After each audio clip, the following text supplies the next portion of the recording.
Hallelujah, hallelujah. आइए प्रार्थना करते हैं। हमारे प्रेमी स्वर्गीय अनुग्रहकारी अच्छे और भले पिता, हम आपको धन्यवाद देते हैं परमेश्वर। धन्यवाद देते हैं अच्छे पिता हमारी जिंदगी को नया बनाने के लिए। धन्यवाद देते हैं सब कुछ को हमारे जीवन में नया कर देने के लिए, हमें अपने स्वरूप और समानता में रचने के लिए। हम आपको दिल से धन्यवाद देते हैं परमेश्वर। जो भी चीज़ें आपके साथ हमारे रिलेशनशिप में रुकावट पैदा करती थी, उन्हें पूरी रीति से हमारे जीवन में आपने हमारे रास्ते से हटा दिया। यीशु के क्रूस के द्वारा आपने इस कार्य को भी पूरा कर दिया, हमें हमेशा के लिए अपने साथ एक करके जोड़ लिया। आज हम आपके साथ रिलेशनशिप में एक हो चुके हैं। आपने स्वर्ग हमारे लिए खोल दिया है। हम आपके अनुग्रह के सिंहासन के सामने कभी भी आ और जा सकते हैं। हम आपको धन्यवाद देते हैं हमारी हर प्रार्थना को सुनने के लिए, हमारी हर प्रार्थना का उत्तर देने के लिए, हमारे लिए हर उपाय पहले ही प्रोवाइड कराने के लिए। हम आपको दिल से धन्यवाद देते हैं। अपनी बहुतायत, अपनी भरपूरी में, अपनी संतुष्टि में चलाने के लिए हम आपको धन्यवाद देते हैं परमेश्वर। जो बातें हमारे चित्त में भी नहीं आई थी, जो बातें हमने कभी सोची नहीं थी, हमारी आंखों ने नहीं देखी थी, हमारे कानों ने भी कभी नहीं सुनी थी, परमेश्वर उन बातों को आपने हमारे लिए पूरा कर दिया। वो बातें आपने हमारे लिए तैयार करके रखी हैं, हम उसके लिए भी आपको धन्यवाद देते हैं परमेश्वर। हम महिमा से महिमा की ओर जा रहे हैं, हम निरंतर प्रेम से प्रेम में बढ़ रहे हैं परमेश्वर। हम विजय से विजय की ओर जा रहे हैं परमेश्वर, क्योंकि आप हमारे साथ हमारे अंदर हैं। जैसे आप हमारे अंदर हैं, वैसे ही आप हमारे साथ हैं, वैसे ही होली स्पिरिट आप हमारे ऊपर भी हैं। हम आपको धन्यवाद देते हैं परमेश्वर। और आज भी हम यहाँ आपके कार्यों को देखेंगे, हमारे जीवन में चीज़ों को पूरा होते हुए देखेंगे। हम इसके लिए भी आपको धन्यवाद देते हैं परमेश्वर। धन्यवाद देते हैं पिता। Hallelujah, hallelujah. धन्यवाद देते हैं यीशु, धन्यवाद प्रभु। मेरे मन में तू ही तू, मेरी नजर में तू ही तू, मेरे होठों पे तू ही तू, मेरे दिल में तू ही तू, मेरे मन में तू ही तू, मेरी नजर में तू ही तू।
प्रभु यीशु, हम आपके नाम को महिमा देते हैं, हम आपके नाम को सारा धन्यवाद देते हैं, हम आपके नाम की स्तुति करते हैं, हम आपके नाम को योग्य कहते हैं, क्योंकि जो आपने किया, जो आप कर सकते हैं, वो कोई नहीं कर सकता। प्रभु यीशु मसीह, हम आज आत्मा में चीज़ों को जानते हैं, आज हम गहराई से आपके प्यार को जानते हैं, समझते हैं, पहचानते हैं हम आपके प्यार को। और परमेश्वर, ये सब आपने हमारे लिए किया, हम उसके लिए भी आपको महिमा देते हैं। हालेलुया, हालेलुया, धन्यवाद देते हैं यीशु, हम आपको धन्यवाद देते हैं प्रभु, महिमामय यीशु, हम आपको धन्यवाद देते हैं। हालेलुया,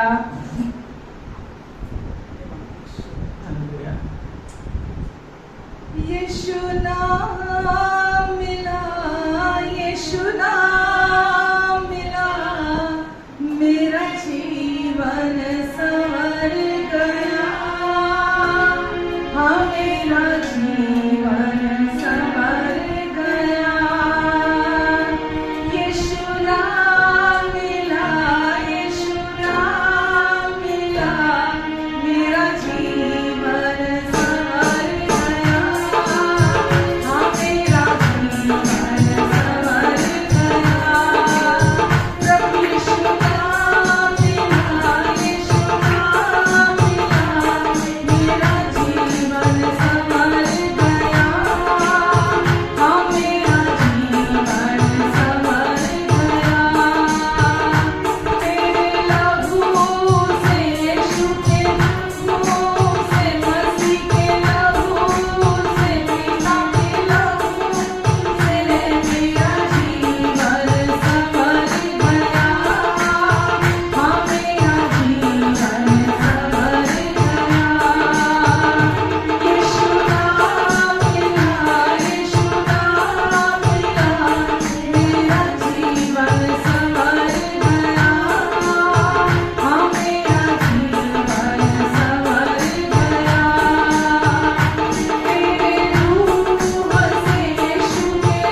धन्यवाद देते हैं यीशु, हमें अंधकार के राज्य से निकालकर ज्योति के राज्य में प्रवेश कराने के लिए हम आपको धन्यवाद देते हैं।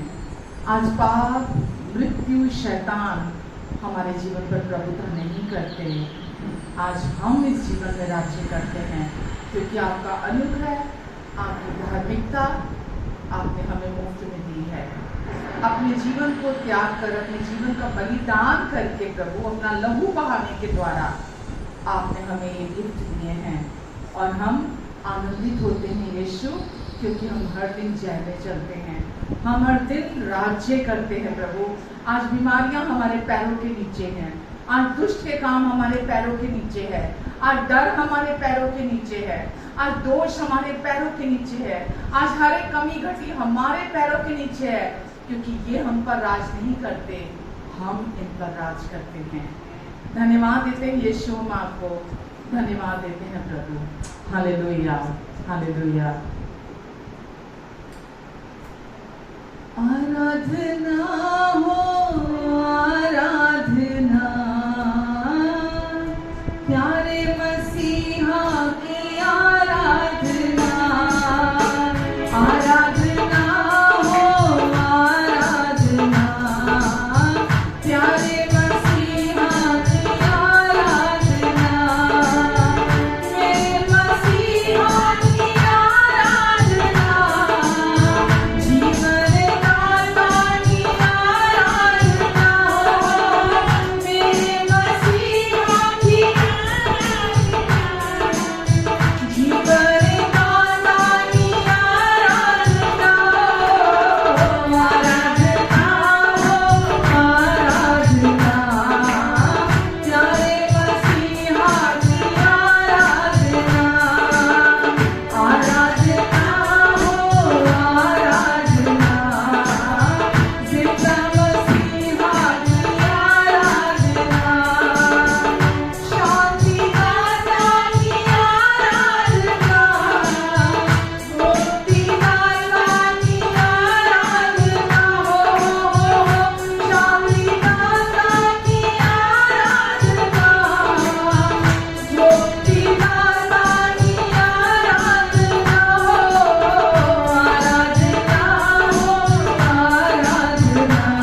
हालेलुया।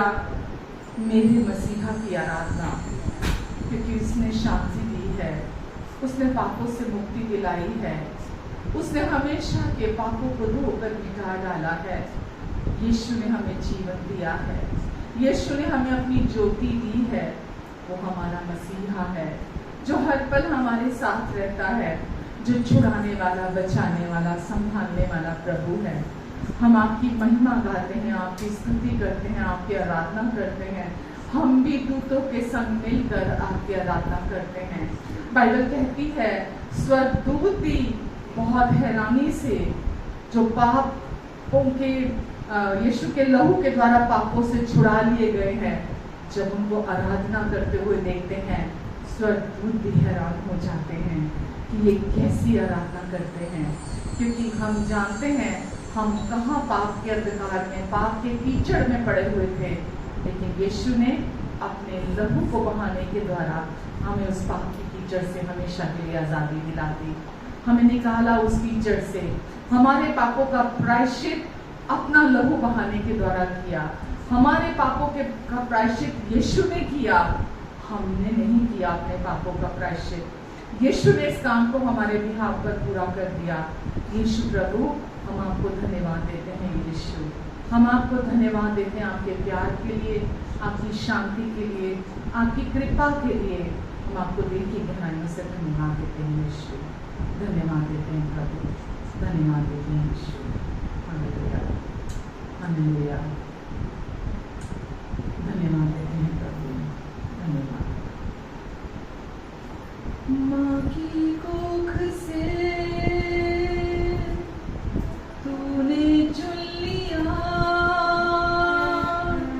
माँ की कोख से तूने चुन लिया, प्रेम से लेकर मेरा नाम। कहिए, माँ की कोख से तूने चुन लिया, प्रेम से लेकर मेरा नाम।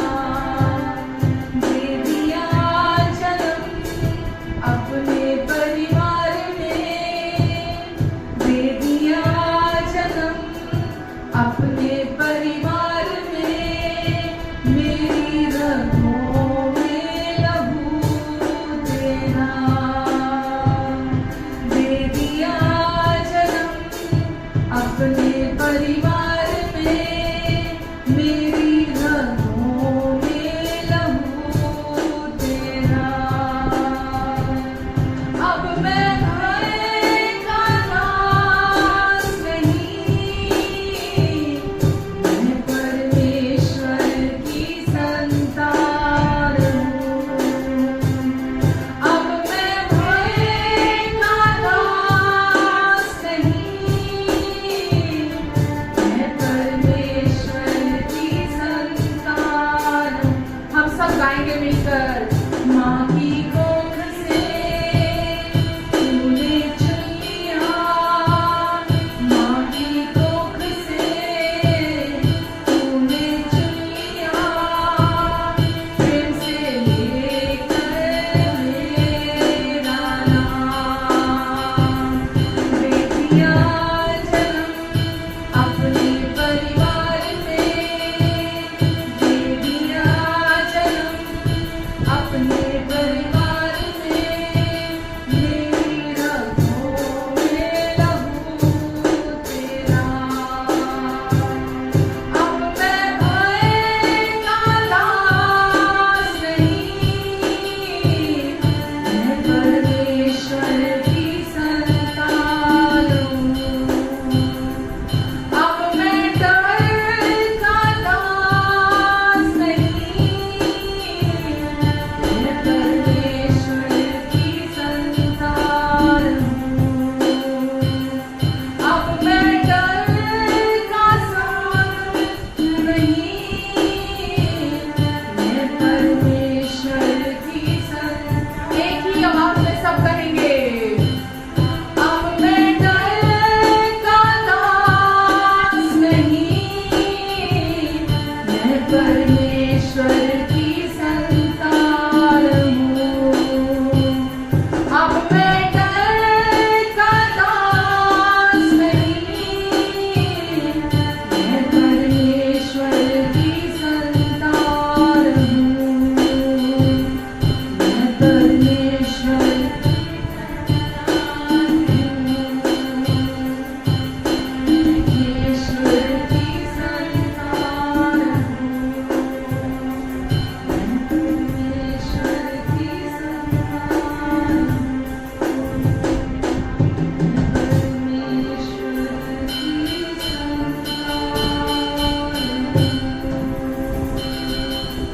आमेन। धन्यवाद देते हैं परमेश्वर, आज हम यीशु के कारण डर के गुलाम नहीं हैं। आज हम आपकी संतान हैं और हम सेलिब्रेट करते हैं सच्चाई को। हम सेलिब्रेट करते हैं परमेश्वर जो कुछ यीशु ने क्रूस पर हमारे लिए यहाँ पर पूरा कर दिया, क्योंकि उसी सच्चाई ने हमें हर डर से आज़ादी दी है। आपका वचन कहता है तुम सच्चाई को जानोगे और सच्चाई तुम्हें आज़ाद करेगी, और जिसे पुत्र आज़ाद कर देता है वो पूरी तरह से आज़ाद हो जाता है। आमेन, आमेन। धन्यवाद देते हैं परमेश्वर, जितने लोग यहाँ हैं, जितने लोग हमें ऑनलाइन देख रहे और सुन रहे हैं, इन्हें और इनके अपनों को जहाँ भी वो हैं आप आशीष दीजिए। सब पर आप अपना कृपालु हाथ बनाकर रखेंगे। सबको परमेश्वर आप अपने विजडम में, अपने फेवर में चलाएंगे। इनकी सारी ज़रूरतों को आप पूरा करेंगे, क्योंकि आप इनके पिता हैं। आपको इनकी चिंता और इनका ध्यान है, और आप जो कहते हैं आप उसे पूरा करने में विश्वास योग्य और सामर्थ्य हैं। धन्यवाद परमेश्वर, आगे के समय के लिए भी हम आपको धन्यवाद देते हैं। आप यहाँ पवित्र आत्मा जी हम सब की सहायता के लिए मौजूद हैं, और हम आप ही को देखते हैं और हम आपसे मदद को रिसीव करते हैं। हम सब, मैं भी परमेश्वर आपकी ओर ताकती हूँ और आपसे मदद को रिसीव करती हूँ, क्योंकि जो आपकी ओर मुँह करता है, जितनों ने आपकी ओर मुँह किया, किसी के मुँह को आज तक आपने काला होने नहीं दिया। सबके मुँह रोशन किए हैं आपने, कभी किसी को लज्जित होने नहीं दिया आपने। और हम सब भी हमेशा आपकी तरफ ताकते हैं परमेश्वर, और आपकी महिमा को हम देखते हैं हमेशा। और आज भी हमारी सोच और समझ से बढ़कर, मांगने और प्रार्थना से भी ज़्यादा आप हमारे जीवन में सब चीज़ों को पूरा करने जा रहे हैं, और हम आपकी महिमा को देखने जा रहे हैं। आमेन, आमेन, आमेन। Hallelujah, hallelujah.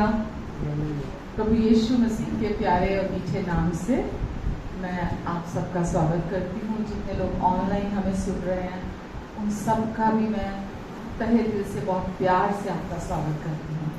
आमेन। मुझे हर बार बहुत खुशी होती है जब मैं और हम आपस में मिलकर संगति करते हैं, और धन्यवाद देते हैं परमेश्वर को कि ये सारा प्रोविजन उनकी तरफ से है। चर्च का विजन भी परमेश्वर का विजन है ना।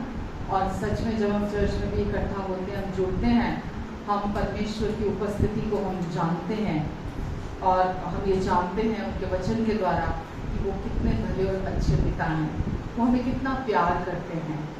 आमेन, हालेलुया। आप खुश हैं आज? कितने खुश हैं?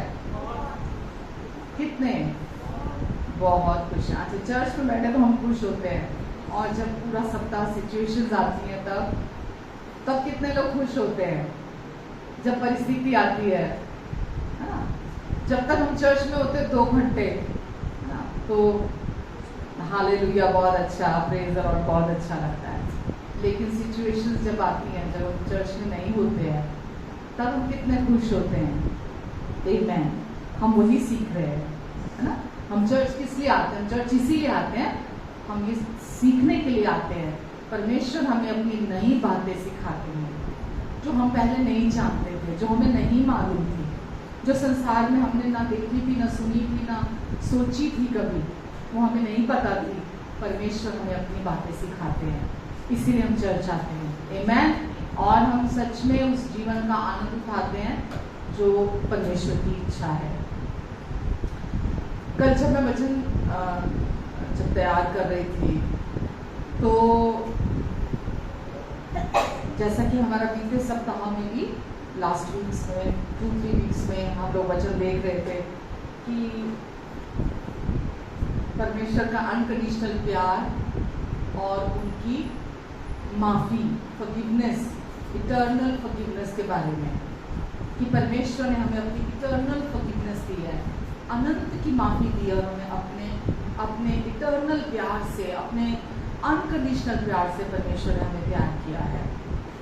लेकिन दुनिया में जब हम इस देखते हैं चारों तरफ, एक जगह लिखा है कुरिन्थियों में कि परमेश्वर का प्यार हमें हर दिन आगे बढ़ने के लिए वो ड्राइविंग फोर्स है, वो हमें मदद करता है हमें हर दिन आगे बढ़ने के लिए। क्या? परमेश्वर का प्यार। और परमेश्वर का प्यार कैसा प्यार है? परफेक्ट प्यार, सिद्ध प्यार है परमेश्वर का, जो हमें हर दिन गाइड करना चाहता है, हमें सिखाना चाहता है जिस रास्ते पे हमें चलना है, जो हमें से हम अपने इंटेलेक्चुअल से, अपने किसी भी और वजह से हम उस रास्ते को नहीं जानते हैं। तो परमेश्वर का सिद्ध प्यार, परफेक्ट लव हमें उस रास्ते में चलने में मदद करता है, हमें सिखाता है। अब जब मैं इस दुनिया में हूँ, मैं आपको पता, मैं बहुत लोगों को काउंसलिंग भी करती हूँ।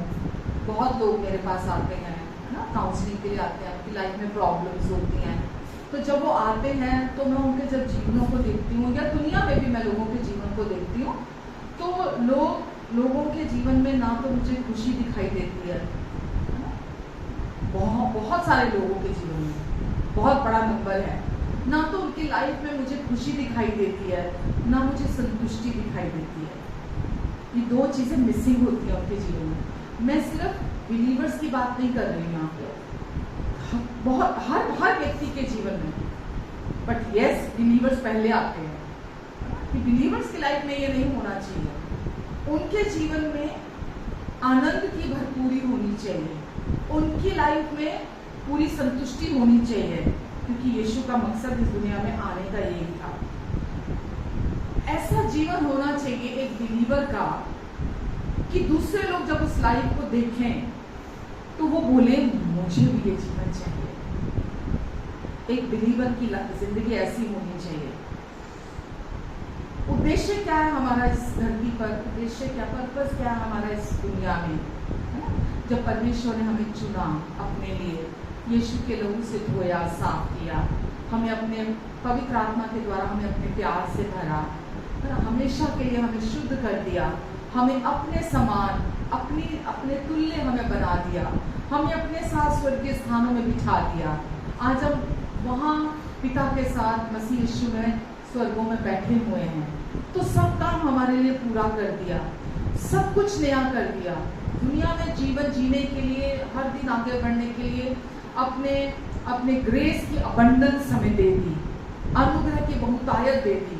वचन कहता है कि उसका अनुग्रह का सिंहासन हमारे लिए हमेशा के लिए खुला हुआ है, ताकि जब कभी भी हम कमजोर पड़े, हम उस अनुग्रह के सिंहासन के पास जाएं और जरूरत के समय में हम परमेश्वर से उनके अनुग्रह को, उनकी कृपा को रिसीव करें। आमेन। तो आज हमारी जिंदगी कैसी है?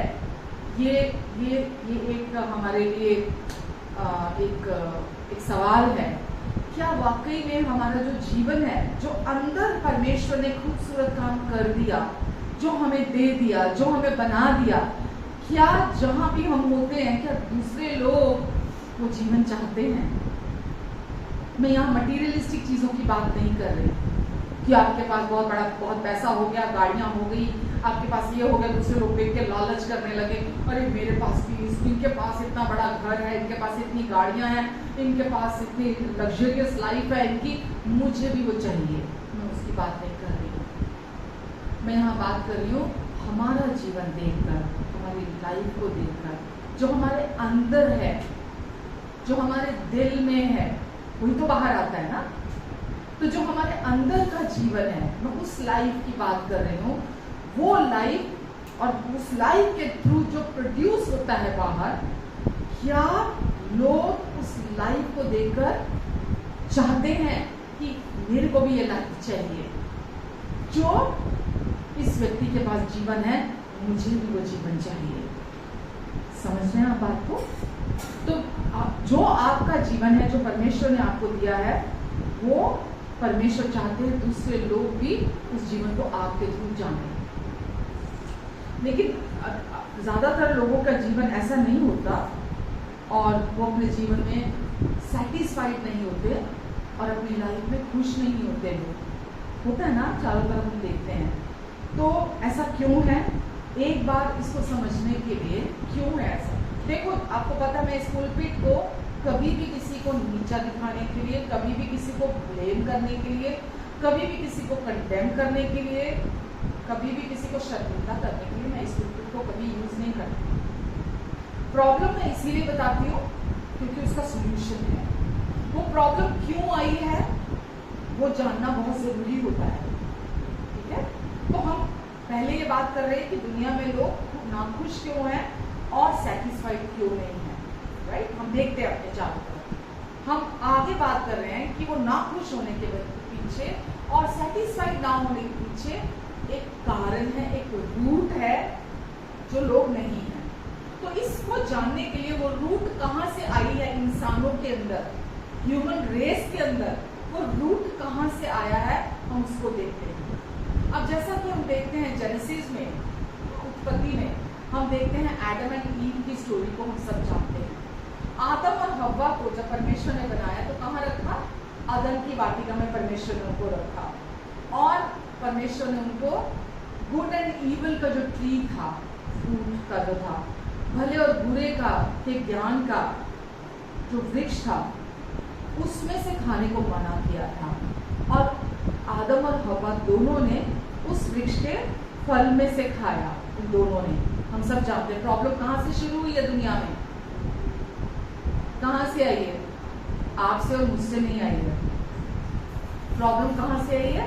पहले आदम से आई है, जब पहले आदम ने उस भले और बुरे के ज्ञान के वृक्ष में से खाया। तो वहां जब उन्होंने उस भले और बुरे के ज्ञान के पेड़ में से खाया तो क्या हुआ? दो चीजें आई। जैसे उन्होंने खाया, पहली बात वो सेल्फ कॉन्शियस हो गए जो पहले नहीं थे। कैसे हम कह सकते हैं कि वो सेल्फ कॉन्शियस हो गए? क्योंकि जैसे ही उन्होंने उस भले और बुरे के ज्ञान के पेड़ में से खाया, उनको ये एहसास हुआ कि वो बिना कपड़ों के हैं, वो नग्न है। उसके पहले उनको ये एहसास नहीं था। तो सबसे पहली चीज उनके जीवन में क्या आई? वो सेल्फ कॉन्शियस हुए और बाइबल बताती है हमें कि वो परमेश्वर की आवाज सुनकर डर गए और वो छिप गए। परमेश्वर की जैसे ही उन्होंने आवाज सुनी, हमें पता है ना, परमेश्वर शाम के टाइम पर उनको मिलने आया करते थे, उनके साथ फेलोशिप करते थे और उस दिन भी वो परमेश्वर उनके साथ फेलोशिप करने के लिए आए थे। लेकिन उस दिन सब सारी सिचुएशन चेंज हो चुकी थी। परमेश्वर ने उन्हें नहीं छोड़ा था। परमेश्वर फिर भी, परमेश्वर जानते थे कि उन्होंने उस वृक्ष के फल में से खा लिया है, वो जानते थे इस सच्चाई को, फिर भी वो फेलोशिप करने के लिए आए थे। कितने अच्छे परमेश्वर हैं, कितने प्यार करने वाले परमेश्वर हैं। और हमने इस दुनिया में परमेश्वर की जो इमेज है उसको इतना करप्ट अपने मन में बनाकर रखा है, हम सोचते हैं कि परमेश्वर ही सबसे बड़े कल्प्रिट है। सबसे हमारी मेरी जिंदगी में जो इतनी प्रॉब्लम्स हैं वो परमेश्वर की वजह से हैं। दुनिया में लोग ऐसा सोचते हैं, लेकिन परमेश्वर नहीं है कल्प्रिट, वो दोषी नहीं है, वो गलत नहीं है। परमेश्वर फिर भी आए थे फेलोशिप करने के लिए, पर क्योंकि आदम और हव्वा ने उस भले और बुरे के पेड़ में से खा लिया था, इसीलिए जो प्रॉब्लम वहां से शुरू हुई वो क्या हुई शुरू? वो स्व जागरूक, अपने प्रति कॉन्शियस हो गए और जागरूक हो गए। उनको अपने प्रति, अपनी सेंसेस के प्रति, मैं यूं कहूं तो अपने सेंसेस के प्रति, अपनी ज्ञान इंद्रियों के प्रति वो जागरूक हो गए और वो डर गए और डर कर परमेश्वर से छिप गए। अब अगर आप ओल्ड टेस्टामेंट देखते हैं, थ्रू आउट द बाइबल जो ओल्ड टेस्टामेंट है, ओल्ड टेस्टामेंट में आपको ये चीजें, सेल्फ कॉन्शियसनेस और दूसरी मैंने क्या बोली, डर।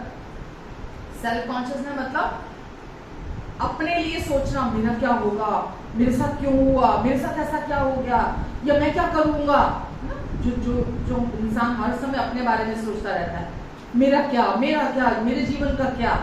तो आप थ्रू आउट द बाइबल देखोगे कि ओल्ड टेस्टामेंट में लोग सेल्फ कॉन्शियसनेस में और डर में हमने देखा लोगों को। जीते हुए।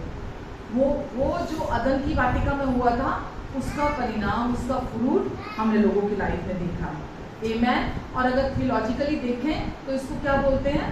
सिन नेचर। क्या बोलते हैं इसको? सिन नेचर। पाप का स्वभाव क्या है क्या वो?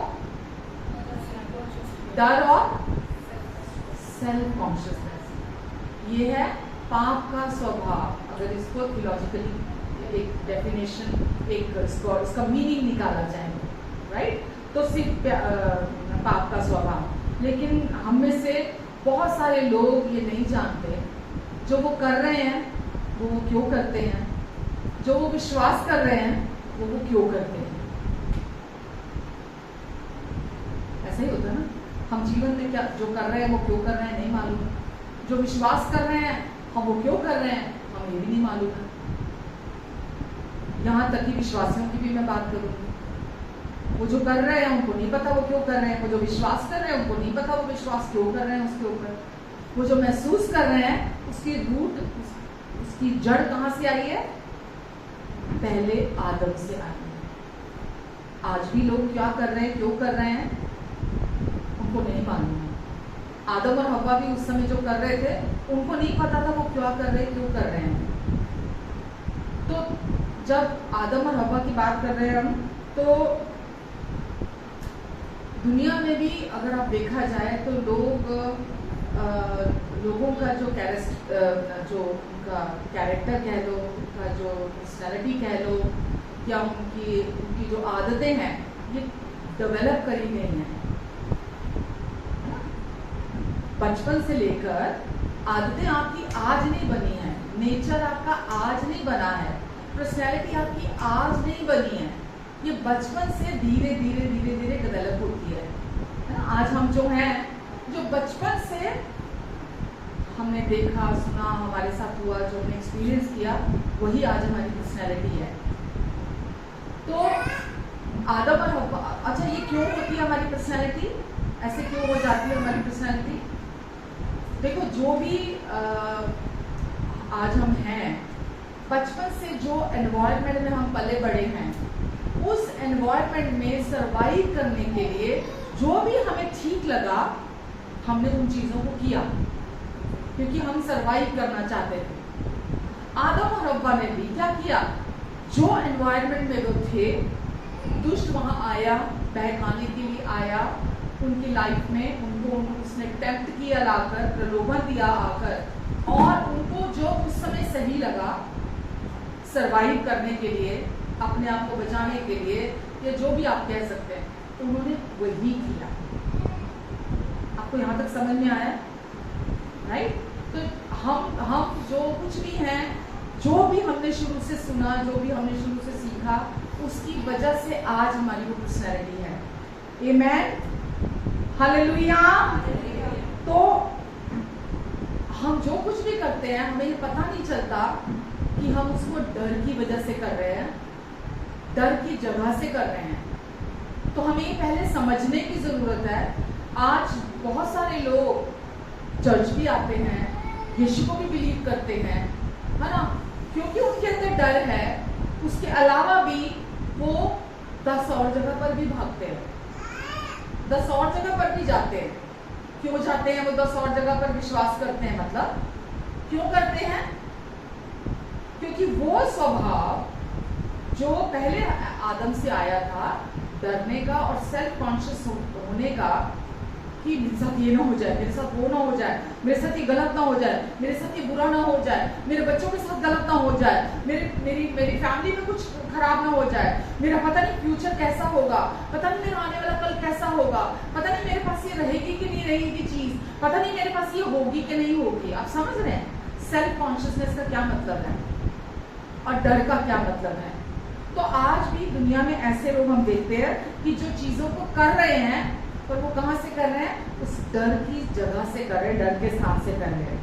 आमेन। और बहुत सारी चीजें हम जो उस जगह से हम बहुत सारी चीजें जो कर रहे हैं वो डर की जगह से इसीलिए कर रहे हैं, और हम इसीलिए उसमें कुछ प्राप्त नहीं कर पा रहे हैं, क्योंकि डर के स्थान से कर रहे हैं। तो बहुत सारे लोग जो बिलीवर्स हैं वो अपने विश्वास को ऐसे मानते हैं कि चलो एक ग्रुप में चले जाओ, किसी खास पर्टिकुलर जगह में कुछ फ्रेंड्स ऐसे बना लो, है ना, चाहे कोई चर्च ऐसी ज्वाइन कर लो, चाहे कोई ऐसी कोई कम्युनिटी ज्वाइन कर लो, है ना। वो अपने विश्वास को ऐसे देखते हैं कि चलो चले जाते हैं, चलो हम ये कर लेते हैं, चलो ज्वाइन कर लेते हैं, चलो इस ग्रुप को ज्वाइन कर लेते हैं। वर्ल्ड में भी ऐसे ही होता है, दुनिया में भी ऐसा ही होता है, एक्सेप्टेंस के लिए, कि हम एक्सेप्टेड फील करें, कि हम जहां हम एक्सेप्टेड फील करते हैं, वो कुछ भी बिलीव करते हो, वो कुछ भी मानते हो, हम वहां जाके कॉम्प्रोमाइज करने लगते हैं, हम वहां उनको ज्वाइन कर लेते हैं, उनको जाकर दुनिया में, और हम उसको, क्योंकि वो हमारा बिलीफ है, हम ऐसा सोचते हैं, हम इस वजह से हम ढूंढते हैं कि मुझे कोई ऐसा ग्रुप, कोई ऐसा समूह मिल जाए, कोई ऐसी चर्च मिल जाए जहां जाकर मैं एक्सेप्टेड फील करूं और मैं वहां जाके ज्वाइन करूं। आमेन। लेकिन उसका बेस क्या होता है? फियर, डर। क्योंकि आप एक्सेप्टेड फील करना चाहते हैं, आपको डर है रिजेक्शन से, आप डरते हैं जहां भी आप हैं, इसीलिए आप जाते हैं, आप वहां जाकर उनको ज्वाइन करना चाहते हैं। मैं डराने के लिए कोई बात आपको बता नहीं कहती, बस सिखाने के लिए आपको बोलती हूँ। अगर आप रेवलेशन पढ़ते हैं, प्रकाशित वाक्य पढ़ते हैं ना, उसके 21 में लिखा है कि एक लिस्ट है, किन लोगों को आग की झील में डाला जाएगा, और उसमें आग की झील के जो लिस्ट है उसमें लिखा है, मैं पढ़ूंगी नहीं, सिर्फ आपको बता देती हूँ, उसमें जो पहले 2 नंबर के नाम हैं, उसमें लिखा है डरे हुए लोग और अनबिलीवर। अनबिलीवर बाद में आता है, उसके पहले क्या आता है? डरपोक लोग। डरपोक लोग। और शैतान का क्या काम है? आप विश्वासी हैं, लेकिन वो आपके जीवन में डर को इम्पार्ट करना चाहता है, आपको डराना चाहता है। समझ रहे हैं आप? तो प्रकाशित वाक्य 21 को अगर कोई 7 या 8 को मुझे निकालना पड़ेगा जल्दी से। जो जय पाएगी की वस्तुओं का वारिस होगा और मैं उसका परमेश्वर होगा और वह मेरा पुत्र होगा। प्रकाशित वाक्य 21 7 और 8। 7 और 8 हो गया। 21 का 7 8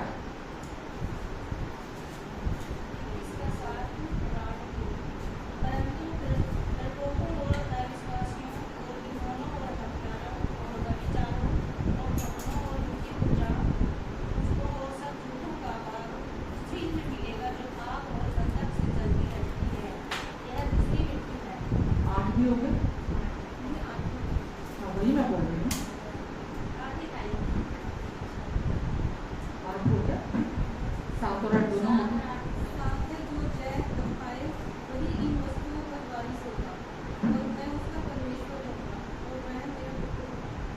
आमेन। तो परमेश्वर यहाँ पर डराने के लिए नहीं कह रहे हैं।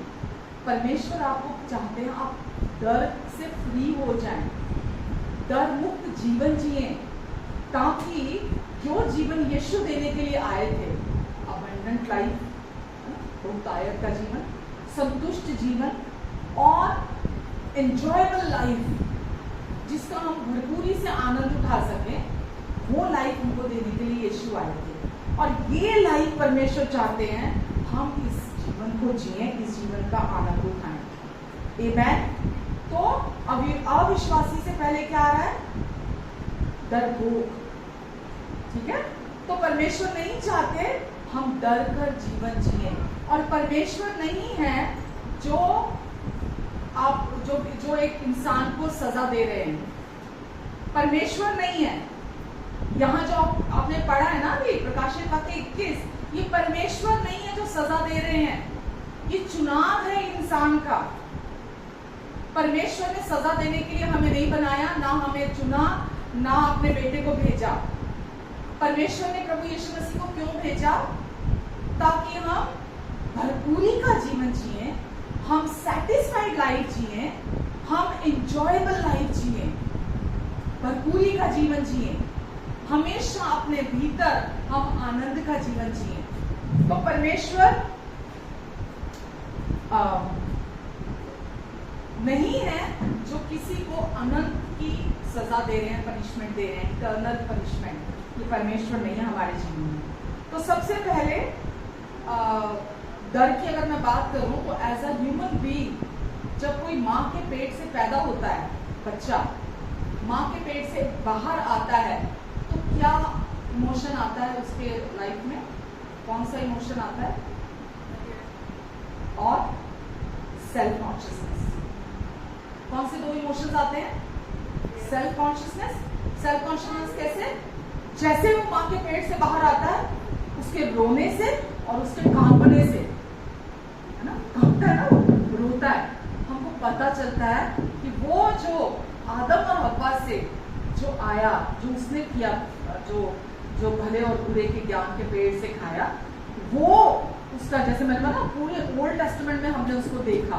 और आज भी हम देखते हैं, जब बच्चा पैदा होता है तो वो सेल्फ कॉन्शियस होता है, तो रोता है, जैसे माँ के पेट से बाहर आता है, वो तो मेरे से क्या हो गया, मैं कहाँ आ गया, रो रहा होता है, वो कांप रहा होता है। तो ये सबसे पहला इमोशन है जो वहां था, जो आदम और हव्वा ने एक्सपीरियंस किया। वो जैसा वचन में लिखा, वो डर गए और वो परमेश्वर से जैसे डर आया, वो क्या हो गए? सेल्फ कॉन्शियस हो गए कि हम नग्न हैं, हम नंगे हैं। वो इमोशन उनके अंदर आ गया। आमेन। तो हम दुनिया में डरे हुए आते हैं, डर के साथ हम आते हैं। और सबसे पहले नंबर पर जो लिस्टेड, जो हमने पढ़ा अभी रेवलेशन में, वो क्या था लिस्ट में? वहां पर भी डर ही था कि हम डर के साथ पैदा हुए, डर के साथ आए। लेकिन आगे मैं आपको और क्लियर करती हूँ कि वो पहली कैटेगरी में जो डर डाला गया, उसका सोल्यूशन क्या है। हर पाप की एक जड़ है, क्योंकि डर जो है वो हर पाप की जड़ है। इंसान कोई भी पाप क्यों करता है? क्योंकि वो रूट, वो जड़ आदम से जो चली आ रही है, वो अंदर है। उसकी वजह से, मैंने बहुत बार बोला ना, हम क्या सोचते हैं, हम जो यहाँ झूठ बोलते हैं, हम जो चोरी करते हैं, हम जो यहाँ व्यभिचार करते हैं, हम यहाँ जो हत्या करते हैं, हम यहाँ जो कुछ भी करते हैं, आप नाम ले लो, उसकी वजह से हम दुनिया में जिसको भी ये करते हुए देखते हैं, हम बोलते हैं ये पापी है, ये पापी है, ये झूठ बोलता है, ये पापी है, ये गलत काम करता है, ये पापी है, ये जो भी मालूम है, मुझे लिस्ट बताने की जरूरत नहीं है। लेकिन ये गलत है। कोई भी इंसान, क्योंकि वो पाप कर रहा है, उसकी वजह से पापी नहीं है। वो जो डर वहां से आया पहले आदम से, उसकी वजह से वो भी पाप था ना, तो उसकी वजह से आज हर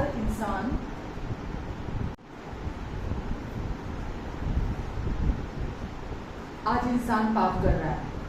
डर जो है, हर नेगेटिव इमोशन जो भी आज हमारे जीवन में है, या कोई भी पाप जो आज हमारी लाइफ में है, डर ही उसकी रूट कॉज है। डर की वजह से ही आज लोग पाप कर रहे हैं, आज लोग गलत जीवन जी रहे हैं। आज आप देख रहे हैं हमारा यूथ एक्सेप्टेंस के लिए, आज हमारा यूथ, जैसे मैंने अभी पहले कहा, उनको क्लब ज्वाइन करना पड़े, उनको नाइट क्लब्स में जाना पड़े, उनको अपनी ये पार्टीज में, पब्स में जाना पड़े, उनको ड्रिंक्स करनी पड़े, स्मोकिंग करनी पड़े, क्योंकि वो उस ग्रुप का हिस्सा बनना चाहते हैं, क्योंकि वो पहले ही डरे हुए हैं अपने अंदर और वो एक्सेप्टेड फील करना चाहते हैं। इसीलिए वो सारे गलत काम, वो सब जो भी पापमय काम है, वो आज दुनिया में सब हो रहे हैं। वो गलत नहीं है, वो लोग, उनको खुद नहीं मालूम है कि उसका सोल्यूशन क्या है। इसीलिए ना, जब जो एक विश्वासी है, आप और मैं, आज आपको और मुझे परमेश्वर जजमेंटल होने के लिए नहीं कहते हैं। आज आपको और मुझे परमेश्वर ये नहीं कहते कि हम दूसरों को जब गलत काम करते हुए देखें, हम एक कोने में बैठकर हम खुद को जस्टिफाई करें, मैं तो ऐसा नहीं हूँ, मेरे बच्चे तो ऐसे नहीं है, मेरी लाइफ तो ऐसे नहीं, मेरे तो घर में भी कोई ऐसा नहीं है। आज तो देखो दुनिया कितनी बुरी है, दुनिया कितनी खराब है। एक बिलीवर की लाइफ ऐसी नहीं होनी चाहिए जो दूसरों को देख देख कर उनका न्याय करने वाली हो, क्योंकि लोग अंदर से डरे हुए हैं, सेल्फ कॉन्शियस हैं, लोगों को पता नहीं है, उन्होंने जो सही लगा उनको लगता है जीवन में अपने अपने लाइफ को बचाने के लिए, अपने जीवन में जीवन को चलाने के लिए उनको जो सही लगता है वो करते चले जाते हैं, और वही उनकी पर्सनैलिटी बन जाती है, वही उनकी आदतें बन जाती हैं, वही उनका आउटकम, वही चीज़ें वो प्रोड्यूस करने लगते हैं। तो इसीलिए आपको और मुझे परमेश्वर ने जजमेंटल नहीं बनाया, क्रिटिसिज्म के लिए नहीं रखा आपको और मुझे कि हम अपने आप को तो अच्छा कहते रहें और दूसरों पर उंगलियां उठाते रहें। अगर आप सच्चाई को गहराई से जानते होंगे, मैंने बोला ना आज हम क्या कर रहे हैं पता नहीं, जो कर रहे हैं वो क्यों कर रहे हैं पता नहीं, आज हम जो विश्वास कर रहे हैं क्यों कर रहे हैं हमें पता नहीं, बस हम डर की जगह से सब कर रहे हैं। अगर बहुत सारे लोग, मतलब मैं ये सच्चाई बता रही हूँ, लोग आज चर्च भी जाते हैं दुनिया में, क्यों जाते हैं? डर की वजह से जाते हैं कि अरे नहीं जाएंगे तो कुछ बुरा ना हो जाए, कुछ गलत ना हो जाए। बाइबल उठाकर पढ़ते हैं भूख की वजह से नहीं पढ़ते कि मुझे वचन को और समझना है, मुझे और सीखना है, मुझे और जानना है, मुझे मेरी पावर और अथॉरिटी जो कुछ मैं, मुझे मेरी आइडेंटिटी जो भी मेरे लिए यीशु ने कर दिया, मुझे उसको और जानना है। उसकी वजह से नहीं पढ़ते लोग। किस वजह से पढ़ते बाइबल भी? डर की वजह से बाइबल पढ़ते हैं, अंदर कंडेम फील करते हैं, गिल्टी फीलिंग आती है उनको, तो वो पढ़ने जाते हैं। तभी मैंने बोला ना, क्या कर रहे हैं, क्यों कर रहे हैं, क्या विश्वास कर रहे हैं, मालूम ही नहीं है, पता ही नहीं है क्यों कर रहे हैं, बस वो कर रहे हैं। हालेलुया। तो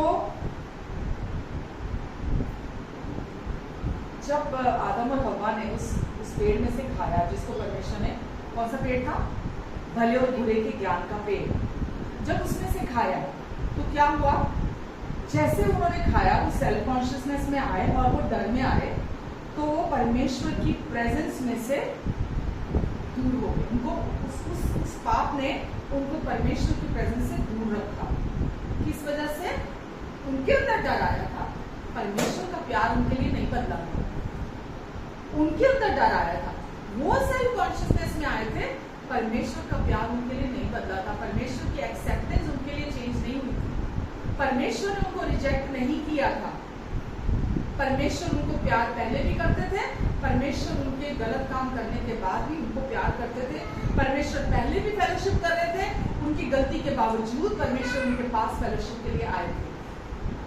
परमेश्वर उनसे दूर नहीं गए थे, वो अपने मन में परमेश्वर से दूर हो गए थे, क्योंकि उनके अंदर डर आ गया था, वो परमेश्वर से छिप गए थे और वो सेल्फ कॉन्शियसनेस में आ गए थे, यानी कि वो अंदर उनके जाग गई थी सेल्फ कॉन्शियसनेस। हालेलुया।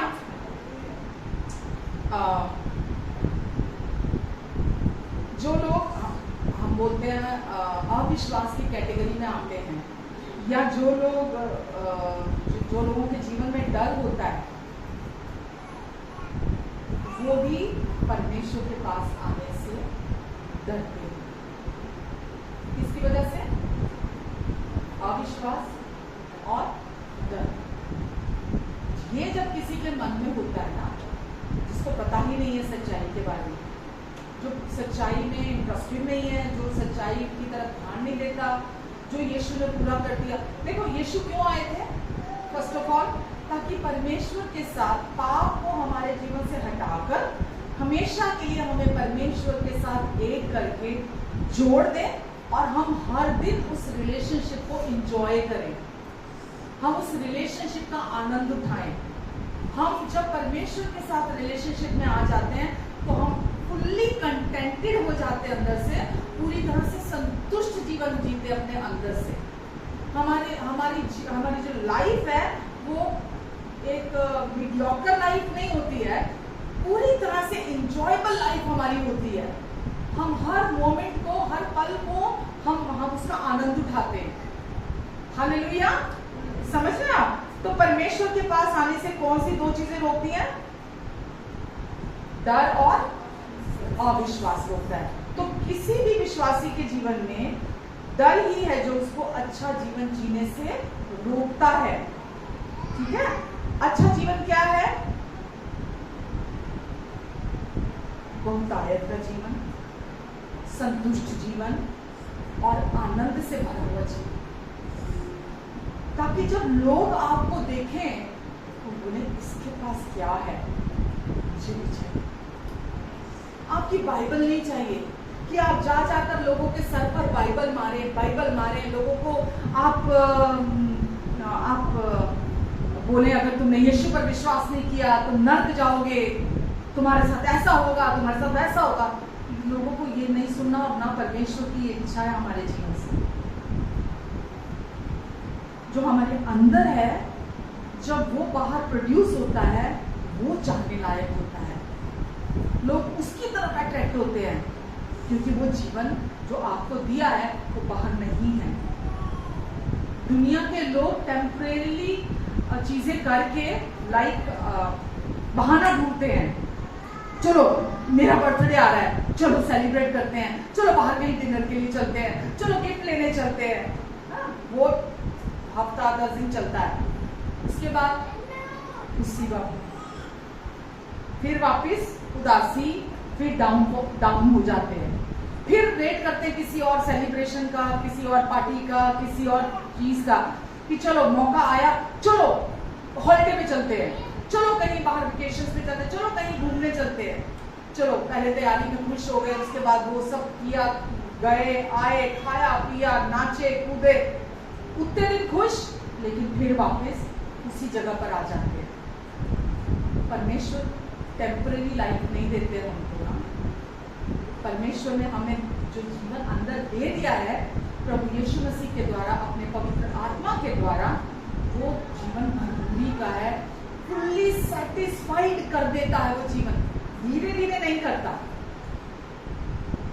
वो पूरी तरह से आपको अंदर तक सेटिस्फाइड कर देता है। वो आपको हमेशा हर सर्कमस्टांसेस में हमेशा जॉयफुल रखता है। यीशु जॉन 10:10 में क्या लिखा है? यूहन्ना 10:10 में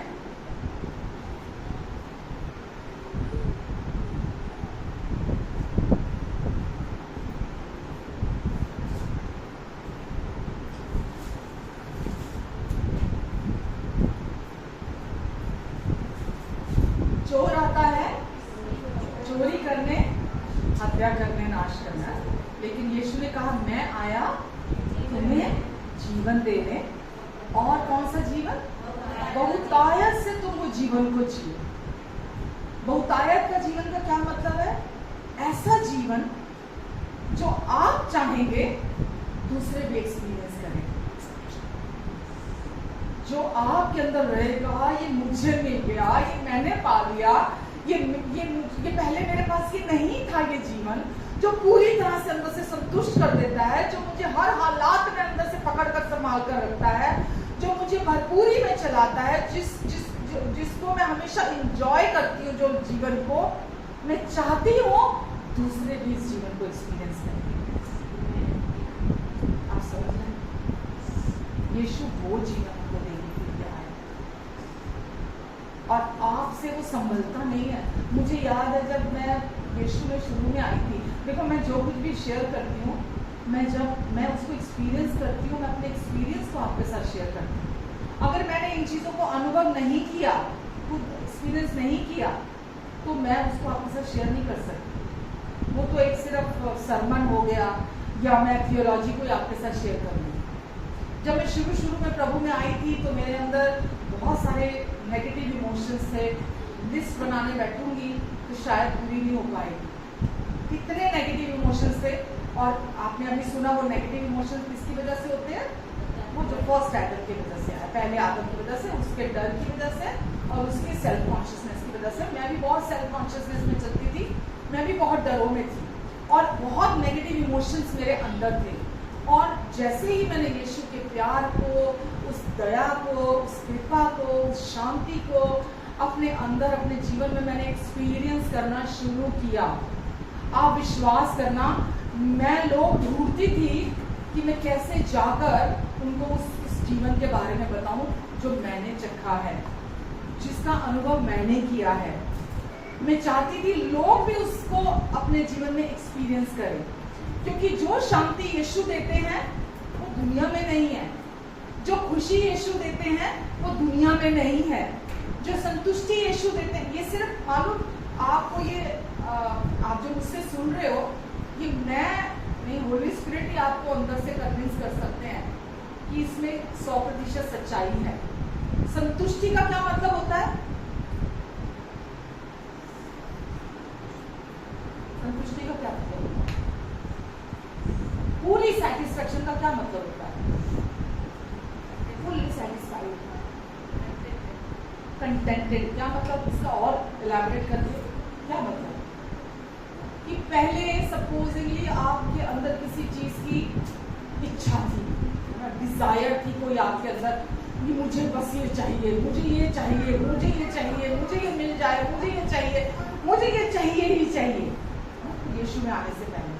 लेकिन जैसे ही वो प्यार आपके अंदर आता है, जैसे ही वो लाइट आपके अंदर आती है, वो आपको इतना संतुष्ट कर देती है कि वो जो अभिलाषाएं, वो जो इच्छाएं, वो जो भी आपके अंदर चीजें, आपके अंदर इमोशंस थे, जो वो कहाँ चले जाते हैं, ढूंढे से भी नहीं मिलते। आपको फुल्ली सेटिस्फाइड कर देती है वो लाइफ। आप फिर चीज़ों के पीछे नहीं भागते, आप मटीरियलिस्टिक चीज़ों के पीछे नहीं भागते, आप लोगों के पीछे नहीं भागते। आप अपनी लाइफ को खुद मतलब जैसे होता है ना, सुपर एम्बिशियस लोग हैं दुनिया में, तो उनको लगता है कि मुझे ये मिल जाए तो तब मैं संतुष्ट हो जाऊंगा, मेरे पास ये आ जाए तब मैं खुश हो जाऊंगा, मेरे पास ये चीज़ अभी नहीं है इसीलिए मैं दुखी हूँ, मैं इसीलिए परेशान हूँ, जब ये चीज़ मुझे मिल जाएगी तब मेरी लाइफ सही हो जाएगी। अभी आपके पास हो सकता है, यीशु में अगर जब आप आते हैं, सिचुएशन एक रात में बदलती नहीं है, सिचुएशन ऐसे चेंज नहीं होती रात में, राइट? उसको वक्त लगता है चेंज होने में, लेकिन आपके अंदर एक ही रात में बदलाव आ जाता है। आप अंदर से एक ही रात में बदल जाते हैं, वहां टाइम नहीं लगता, क्योंकि वो प्यार आपके अंदर ऐसा आता है, आपके अंदर भीतर ऐसा आता है वो प्यार प्रभु यीशु मसीह का, कि वो सब कुछ जो परमेश्वर के इच्छा के अगेंस्ट है आपके अंदर, वो सब कुछ को बहा के ले जाता है, वो आपके अंदर बना नहीं रहता, वो एक रात में अंदर बदल जाता है। जब मेरे अंदर वो काम हुआ, मैंने बोला ना मैं नेगेटिव इमोशन से भरी हुई थी, लेकिन जैसे ही मैंने उस प्यार को एक्सपीरियंस करना शुरू किया, उसको हर दिन एक्सपीरियंस करती थी, सिचुएशन नहीं बदली थी, हालात नहीं बदले थे, वो वैसे के वैसे ही थे, लेकिन मैंने जब उधर से अपनी आंखें हटाकर जब मैंने उस प्यार को जानना, सीखना, समझना शुरू किया, believe me, first of all तो मेरे को परवाह ही नहीं थी बाहर के हालात की।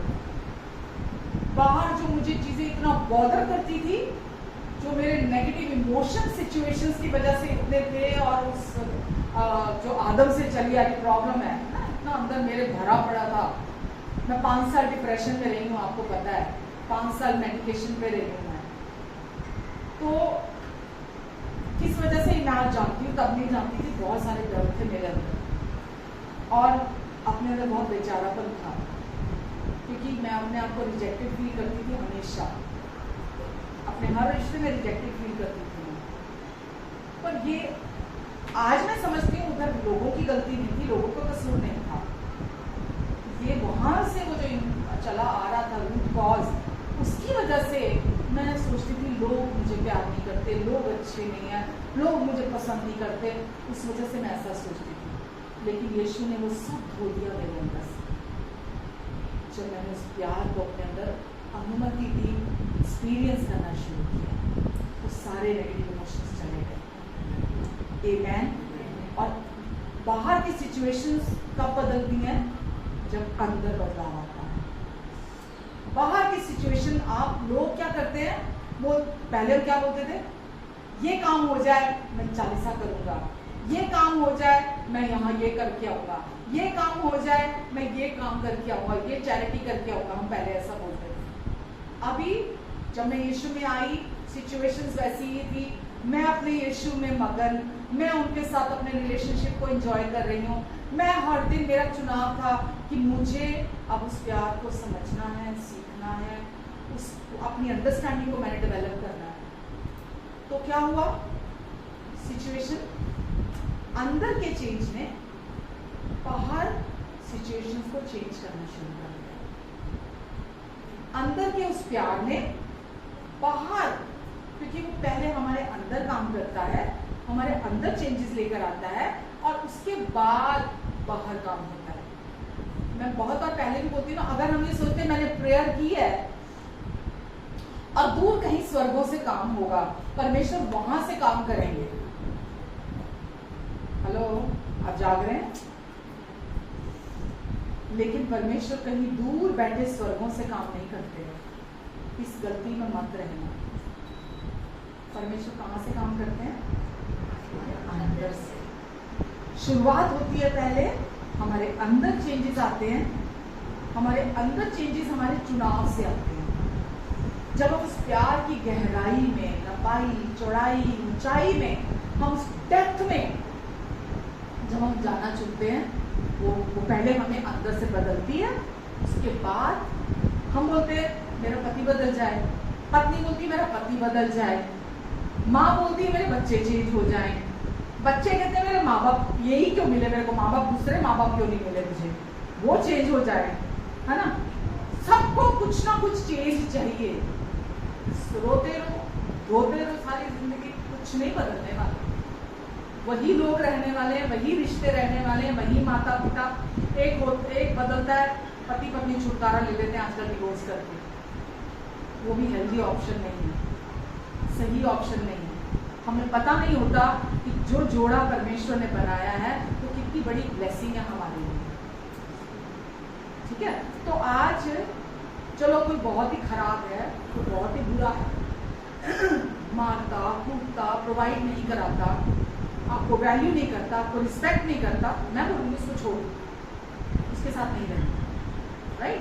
लेकिन छोटी छोटी बातों में आज चौथे दिन शादी के डिवोर्स हो जाते हैं। चलो ऑप्शन है, मेरा कहने का मतलब ये है, वहां आप छोड़ देते हो, ऑप्शन है आपके पास।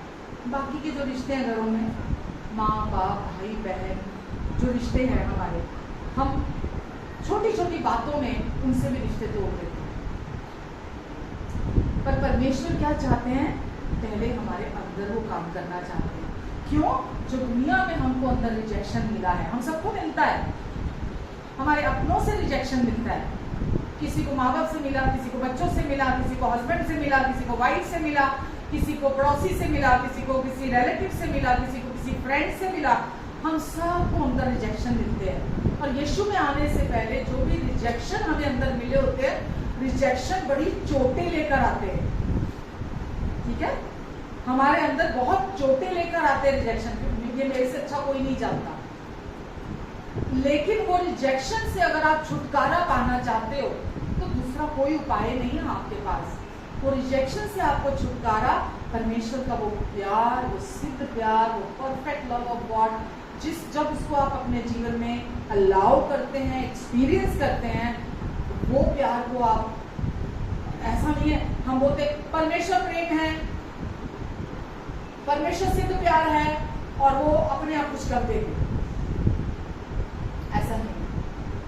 बहुत लोग ऐसा सोचते हैं कि परमेश्वर प्रेम है, वो सिद्ध प्रेम है, तो वो अपने आप, वो प्यार का सोर्स है, वो अपने आप कुछ कर देंगे मेरे जीवन में। कभी नहीं होगा ऐसा। आप इंतजार करते रहे कि परमेश्वर प्यार है, वो सब संभाल लेंगे, वो सब बदल देंगे मेरी जिंदगी में। आप अगर अपने आप को चेंज करने को तैयार नहीं है, अगर आप परमेश्वर के प्यार की तरफ देखने को, उस प्यार को रिसीव करने के लिए तैयार नहीं है हर दिन, तो वो आपको अंदर से कैसे बदलेगा? काम शुरू कहाँ से होना है? अंदर से। पूरा कहाँ से होना है? अंदर से। तो आपको क्या करना है? जो रिजेक्शन आपको दुनिया से मिला है, रिश्तों से मिला है, लोगों से मिला है, आपको उस रिजेक्शन से छुटकारा चाहिए, उस डर से छुटकारा चाहिए, सेल्फ कॉन्शियसनेस से आपको छुटकारा चाहिए। तो ये सब कुछ से आपको छुटकारा कौन दिला सकता है? केवल यीशु दिला सकते हैं, परमेश्वर का प्यार दिला सकता है। अभी अगर मैं आपको एक बात बताऊं कि ओल्ड टेस्टामेंट में पौलुस ने अपने बुक में लिखा कि जब परमेश्वर की संतानें मिस्र से प्रॉमिस लैंड की तरफ परमेश्वर को लाने जा रहे थे, तो परमेश्वर ने उनको उस प्रॉमिस लैंड पर पहुंचाने के लिए परमेश्वर ने उनको बोला था। परमेश्वर ने उनके साथ बहुत सारे प्रॉमिसेस किए थे। तो मिस्र से प्रॉमिस लैंड जाना आज के टाइम का अगर हम देखें तो जैसा कि हम दुनिया में से परमेश्वर के पास आते हैं, परमेश्वर के राज्य में आते हैं, दुनिया के सिस्टम में से परमेश्वर के सिस्टम में हम एंटर करते हैं। तो ऐसे ही वो परमेश्वर की संतानें जब मिस्र से निकलकर प्रॉमिस लैंड पे आने वाली थी, तो मूसा ने 12 लोगों को चुना। 12 में से 10 जो स्पाइस थे उनको उसने जब 12 में से जब 12 के 12 गए तो 10 अलग रिपोर्ट लेकर आए और 2 अलग रिपोर्ट लेकर आए। कहाँ गए थे सारे के सारे? प्रॉमिस लैंड, प्रतिज्ञा किए हुए देश में गए थे, प्रॉमिस लैंड में गए थे। और वहां से 10 अलग रिपोर्ट लेकर आए और 2 अलग रिपोर्ट लेकर आए। जो 10 रिपोर्ट लेकर आए थे वो क्या लेकर आए थे? नेगेटिव, टोटल नेगेटिव रिपोर्ट लेकर आए थे। और जो 2 यहोशू और कालेब रिपोर्ट लेकर आए थे वो क्या लेकर आए थे? कि उनको तो आज ही हम अपनी रोटी बना डालेंगे। लेकिन वो 10 ने क्या बोला? अरे वो तो इतने विशाल, इतने बड़े बड़े जायंट्स हैं कि वो तो हमें टिड्डों की तरह देखेंगे, मतलब हम उनके सामने टिड्डों की तरह, ग्रास ऊपर्स की तरह हैं उनके सामने। हम नहीं उस प्रॉमिस लैंड में पहुंच सकते, हम नहीं जा सकते उस प्रॉमिस लैंड पर आपको पता है कि उस प्रॉमिस लैंड पर जाने से जायंट्स ने नहीं रोका। जो वहां दानव थे उन्होंने नहीं रोका, वो तो केवल देखकर आए थे उनको भी। उन्होंने उनको प्रॉमिस लैंड में एंटर करने से नहीं रोका। उन जायंट्स ने, किसने रोका? जैसा वो अपने आप को अपने अंदर देख रहे थे, जैसा वो अपने लिए दिल में सोच रहे थे, उस चीज ने उनको उस प्रॉमिस लैंड में एंटर करने से रोका। तो समझ आ रहा है? उन्होंने तो रोका ही नहीं, दानवों ने तो कुछ नहीं किया। वही आकर 10 ने रिपोर्ट दी। क्या 10 ने बोला कि नहीं, वो तो इतने बड़े बड़े दानव हैं, उनके सामने तो टिड्डियों की तरह हैं, तो हमें मार डालेंगे, हम तो उनकी रोटी बन जाएंगे। और 2 ने आकर पॉजिटिव रिपोर्ट दी। क्या कहा? हम तो ऐसे उन पर जय पालेंगे। जब यहोशू की आप बुक देखते हो, यहोशू की बुक के स्टार्टिंग में लिखा था, क्या लिखा था? कि तू उनसे मत डरना, है ना, तुम्हारा मन कच्चा ना हो। परमेश्वर ने उनको सिखाया क्या था और उन्होंने किया क्या? उसके ऑपोजिट। उन्होंने क्या देखा कि वहां तो बहुत बड़े बड़े जायंट्स हैं, हम वहां पर एंटर नहीं कर सकते हैं। आमेन। तो उनके अंदर वो अविश्वास क्यों था? वो अनबिलीफ उनके अंदर क्यों आया? क्योंकि वो डरे हुए थे। क्यों आया अनबिलीफ? डर की वजह से, जो उनके अंदर वो डर था, इसीलिए। और वो बहुत ज्यादा सेल्फ कॉन्शियस थे कि हमारा क्या होगा, हमारे साथ क्या हो जाएगा, कितना बुरा हो जाएगा, कितना गलत हो जाएगा। इसकी वजह से उन्होंने क्या बोला? हम तो टिड्डी के बराबर हैं उनके सामने, हम नहीं उन पर विजय प्राप्त कर सकते। आमेन। हालेलुया। तो हम में से बहुत सारे लोगों की लाइफ में उस सैटिस्फाइड लाइफ जो परमेश्वर में देते हैं, या जो इंजॉयबल लाइफ, वो रिच लाइफ, है ना, उसको जीने में, ये परमेश्वर की इच्छा हम सबके लिए है। उस लाइफ को जीने में कौन सी चीज रुकावट डालती है? कौन सी चीज? लोग, सिचुएशन, कौन सी चीज? डर। डर की वजह से जो परमेश्वर ने हमारे लिए सोचा है, उनकी इच्छा है, जो रखा है, लोग उसको इंजॉय नहीं कर पाते, उस सैलारी को जी नहीं पाते हैं, और वही रुकावट पैदा करता है परमेश्वर के साथ हमारे रिलेशनशिप में, हम उस रिश्ते को भी इंजॉय नहीं कर पाते। तो यदि डर इंसान की प्रॉब्लम है तो उसका सोल्यूशन क्या है? अगर डर इंसान की प्रॉब्लम है तो उसका सोल्यूशन क्या है? 1 जॉन 4:17-18, पहला यूहन्ना 4:17 और 18।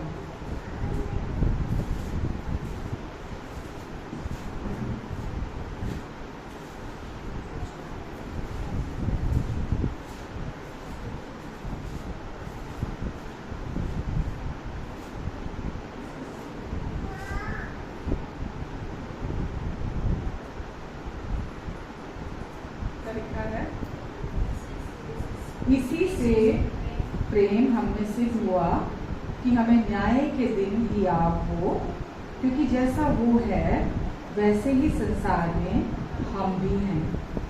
प्रेम में डर नहीं होता, वरन सिद्ध प्रेम हर डर को दूर कर देता है, क्योंकि डर का संबंध दंड से होता है, और जो डरता है वो प्रेम में सिद्ध नहीं हुआ। क्या समझ में आया यहाँ पे आपको?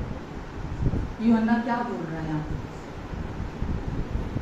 वो यहाँ पर स्पेसिफिक कर रहा है सिद्ध प्रेम, परफेक्ट लव, सिद्ध प्रेम हर डर को दूर कर देता है। आमेन। केवल प्रेम नहीं लिखा, सिद्ध प्रेम लिखा है।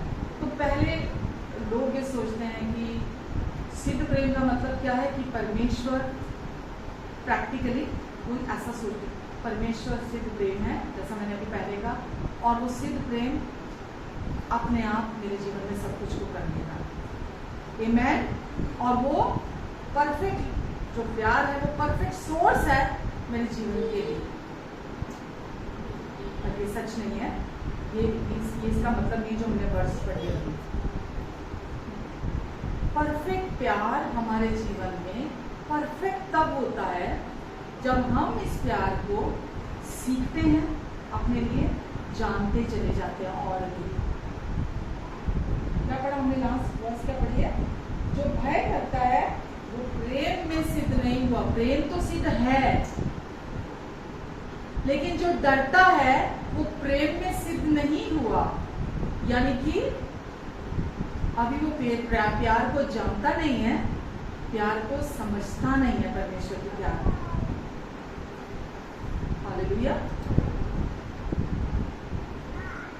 जब आप ये जानते हैं कि अनंत तक के लिए परमेश्वर आपको प्यार करते हैं बिना शर्तों के प्यार से, आप हर दिन उठकर सवेरे ये बोलते हैं कि परमेश्वर धन्यवाद, क्योंकि आप पापों का लेखा नहीं रखते, आप पापों का अकाउंट मेंटेन नहीं करते, मैं आपको धन्यवाद देता हूँ। आप हर दिन परमेश्वर के प्यार को लेकर धन्यवादी होते हैं, और कुछ भी आपके लाइफ में हुआ होता है, आपके चारों तरफ चल रहा होता है, कोई भी सिचुएशन आई होती है, आप अपना फोकस, अपनी अटेंशन उस सिचुएशन को नहीं देते हैं। आप हर दिन सुबह उठते हैं, अपने आप को पहले ये याद दिलाते हैं कि परमेश्वर आपने मेरे सारे गुनाह माफ कर दिए, आपने इटर्निटी तक मेरे सारे पापों को धोकर साफ कर दिया, और अब आप मेरे पापों का लेखा नहीं रखते। आप हर दिन उस प्यार को अपने लिए सीखते हैं और अधिक जानते हैं। जब आप उस प्यार को हर दिन अपने लिए सीखते हैं और अधिक जानते हैं, तो वो प्रेम आप में सिद्ध होता चला जाता है। आपको समझ में आया? दो चीजें बताई मैंने। एक कि आज लोगों के पास हेड नॉलेज है प्यार की। आप उनको बोलो परमेश्वर आपको प्यार करते हैं, हाँ मुझे पता है परमेश्वर मुझे प्यार करते हैं, हाँ मैं जानता हूँ परमेश्वर मुझे प्यार करते हैं। उनके पास हेड नॉलेज है प्यार की। लेकिन अगर आप उनको यहाँ पूछेंगे ना दिल में, क्या वो यहाँ जानते हैं परमेश्वर के प्यार को? आप उनसे वर्सेस पूछेंगे, वो आपको ऐसे वर्सेस बता देंगे प्यार को लेकर, बाइबल को लेकर। आप उनको रट्टी होती है वर्सेस। फेसबुक पे भी मैं देखती हूँ, वो मतलब डिफेंड करेंगे परमेश्वर के प्यार को लेकर, स्क्रिप्चर्स को लेकर डिफेंड करेंगे या रिलीजियस लोगों के साथ भी बैठकर वो प्यार को डिफेंड करेंगे, परमेश्वर के प्यार को, कि नहीं नहीं परमेश्वर प्यार करते हैं, परमेश्वर प्यार करते हैं। लेकिन जब आप उनके जीवन को करीब से देखते हैं तो उनके दिल डर से भरे होते हैं। उनके दिल डर से भरे होते हैं। जब किसी का दिल डरों से भरा हुआ है तो इसका क्या मतलब है? अभी वो परमेश्वर के प्यार को जानता नहीं है, अभी भी वो परमेश्वर के प्यार की समझ नहीं रखता, अभी भी उसने विश्वास नहीं किया कि परमेश्वर उसे बिना शर्तों अनंत काल तक, कभी परमेश्वर का प्यार नहीं बदलता, कभी नहीं छोड़ेंगे, वो कभी नहीं त्यागेंगे, कभी आपके पापों का लेखा नहीं रखेंगे। जो भी गलतियां आपने की हो, जितने भी गुनाह आपने किए हो, जो भी कुछ आपसे हुआ बोलने के द्वारा, आंखों के द्वारा, सोचने के द्वारा, एक्शन से, किसी भी तरह से जो भी आपने गलती की है, परमेश्वर का प्रॉमिस है, परमेश्वर का वचन कहता है प्रेम पापों का लेखा नहीं रखता। परमेश्वर आपके पापों का लेखा नहीं रख रहे हैं। उन्होंने आपको अनंत काल तक माफ कर दिया। आपसे आपको इतना प्यार करते हैं कि अब आगे भी कितने पाप माफ हुए आपके? सारे कितने? 100, 200, 500 कितने? पता है कितने थे आपके? मेरे तो 500 थे माफ हो, वो मेरे 1000 के माफ हो गए। कितने? पास्ट, प्रेजेंट और फ्यूचर के। आपके सारी गलतियां आप खुद को याद कर करके अपने आप को तंग करते हैं, अपने आप को याद दिलाते हैं, मैंने ये किया था, मैंने वो किया था, मैंने ऐसा किया था, मैंने वैसा किया था। आप खुद को तंग कर रहे हैं, आप खुद को बॉदर कर रहे हैं। परमेश्वर के तो मेमोरी में से मिटा डाले उन्होंने आपके सारे पाप, क्योंकि वो आपसे बहुत प्यार करते हैं। उनकी मेमोरी में आपकी एक भी गलती, आपका एक भी अपराध, एक भी पाप नहीं है। कौन सा? इसको और इजी, जैसे मैंने अभी किया, जो आपने आंखों से किए, जो आपने बोलने के द्वारा किए, जो आपने सोचने के द्वारा किए, जो आपने एक्शन के थ्रू किए, अपने हाथों से किए, कोई भी किसी तरह का भी पाप परमेश्वर, जिस दिन आपने यीशु मसीह पर विश्वास किया, परमेश्वर ने आपके सारे पापों से निपट लिया। आपके एक एक पाप की सजा, आपके पापों का दोष, आपके पापों का न्याय प्रभु यीशु मसीह की देह पर चुकाया गया है। ऐसे ही परमेश्वर ने नहीं कह दिया जाओ जाओ जाओ जाओ चलो चलो चलो, जैसे क्लास में टीचर होते हैं ना खराब वाले, बच्चों नकल मार लो मार लो मार लो, सारे पास नकल मार लो, आपस में नकल मार लो, कोई बात नहीं, कोई नहीं आ रहा, मैं देख रहा हूँ खड़ा होके, नकल मारो सारे पास। ऐसा नहीं किया परमेश्वर ने। आपके हर एक पाप की कीमत यीशु ने चुकाई है। ऐसे नहीं आपके पाप माफ हुए, ऐसे नहीं हुए हैं। यीशु ने अपना वचन में लिखा है हमने प्रेम इसी से जाना, पहला यूहन्ना 4 में लिखा है कि प्रभु यीशु मसीह हमारे पापों का प्रायश्चित करेंगे। हमारे पापों का प्रायश्चित यीशु ने अपनी देह पर किया है, इसीलिए आपके पाप परमेश्वर की मेमोरी से मिटे हैं, ऐसे ही नहीं मिटे हैं। यीशु ने अपने लहू को बहाने के द्वारा आपके पापों का जो अकाउंट था उसको नील किया है, उसको जीरो किया है। इसीलिए परमेश्वर के पास आपके पापों की कीमत पहुंची है और परमेश्वर ने अपने विचारों में से, अपनी सोचों में से भी आपके सारे पाप धो दिए, मिटा दिए। अब आप अगर अपने पापों को याद रखेंगे, आपने जो गलतियां की उसको याद रखेंगे, तो उसका परिणाम क्या होगा?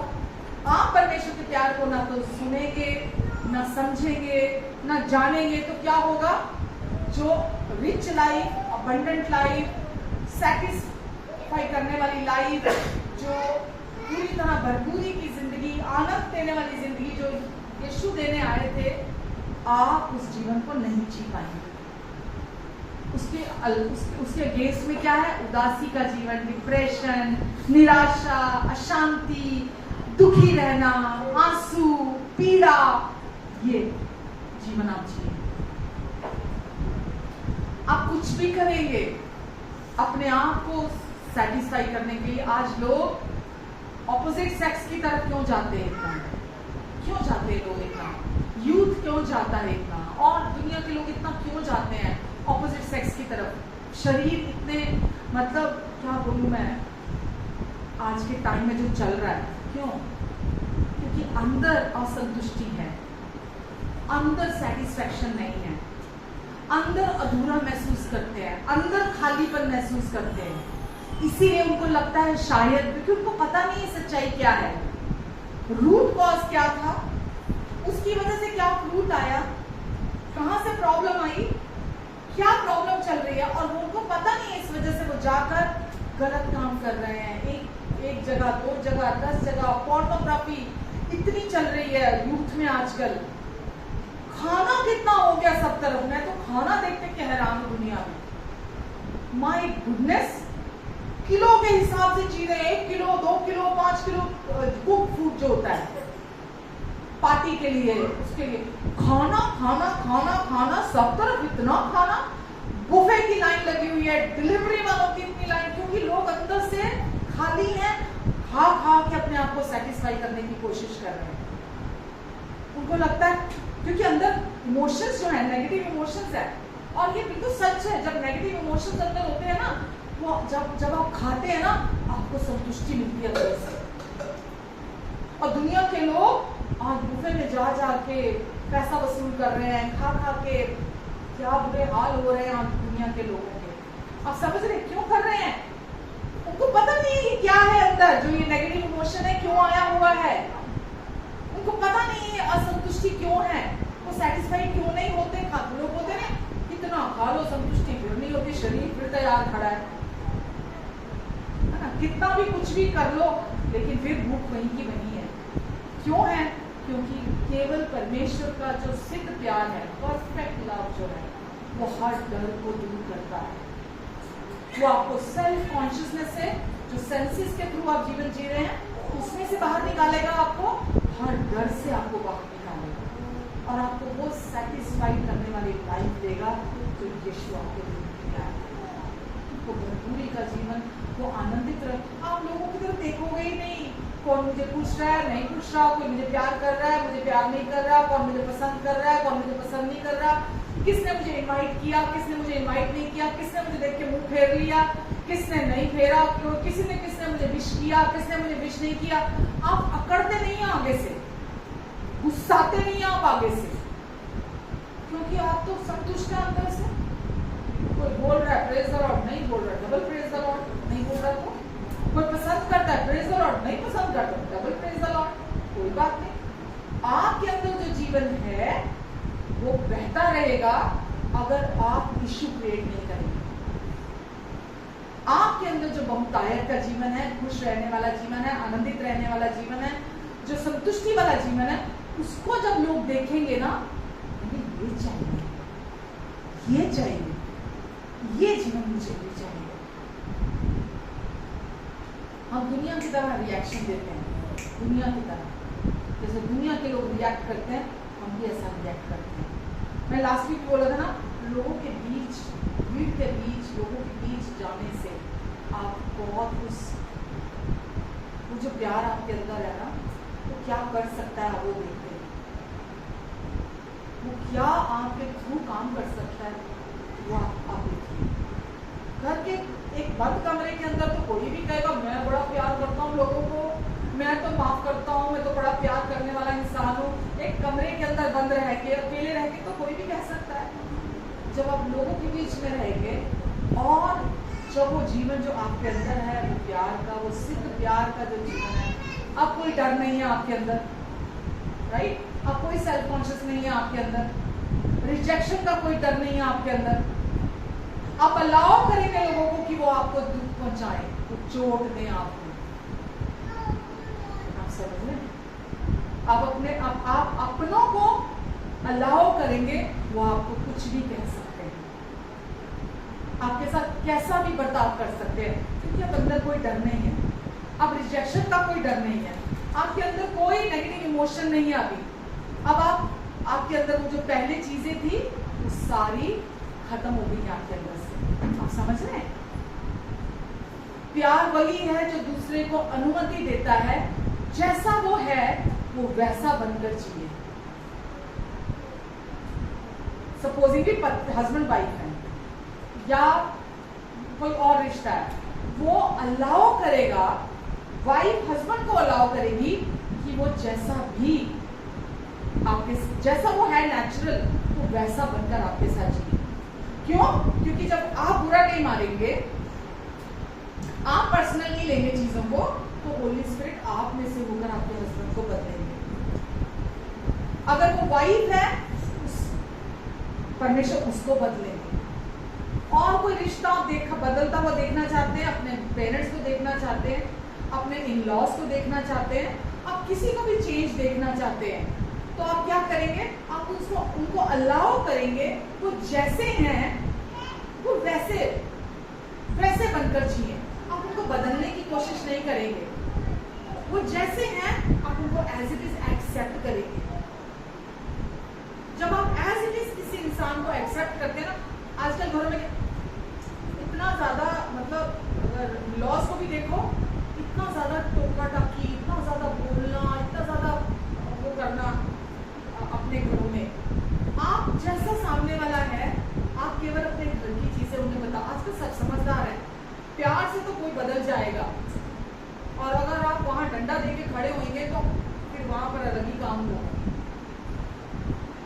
तो आप वहां पर जो जैसा है उसको एज इट इज एक्सेप्ट कीजिए, किसी से कोई एक्सपेक्टेशन नहीं रखनी।